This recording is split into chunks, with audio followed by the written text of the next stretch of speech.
Welcome to this week's version of Nichols and Dimes, our weekly video series. The quote of the week this week comes from George Bernard Shaw, haven't heard his name in a while, who says, "Progress is impossible without change, and those who cannot change their minds cannot change anything."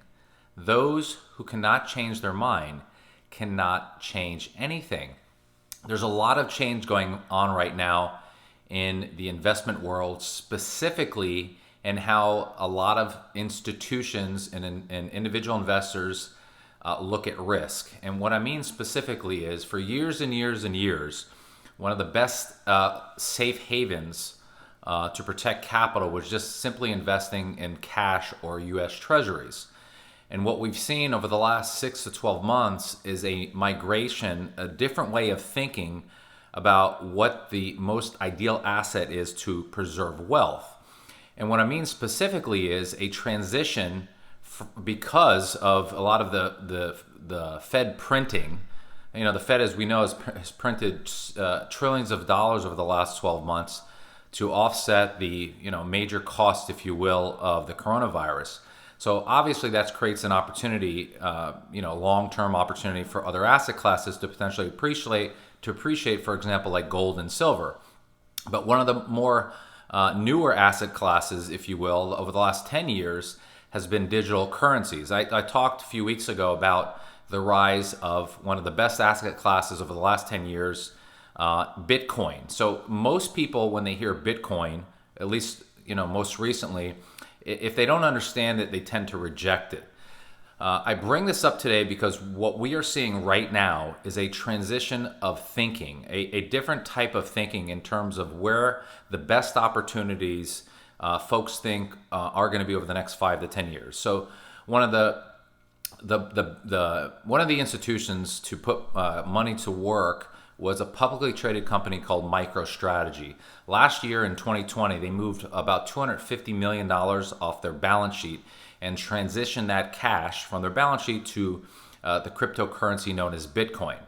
Now, why am I bringing this up today is because most recently, in fact, this week, a very famous public company, Tesla, recently announced they just purchased or are purchasing a total of $1.5 billion in Bitcoin.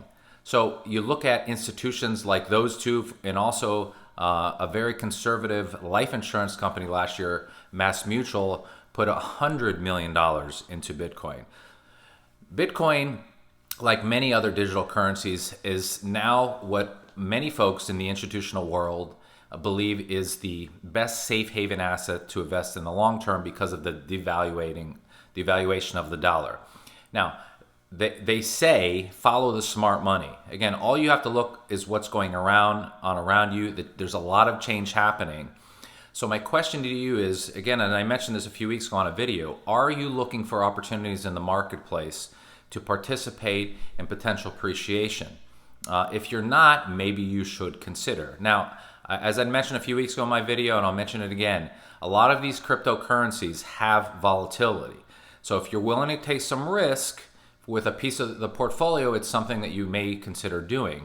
Again, I do believe traditional asset classes like cash and even bonds are going to be asset classes that are not going to do well, I don't think, at least in my opinion, in the next 5 to 10 years for various reasons.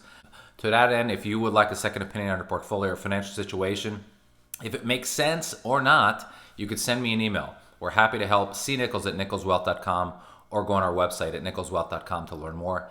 Thanks again for watching, and don't be afraid of change. Bye-bye.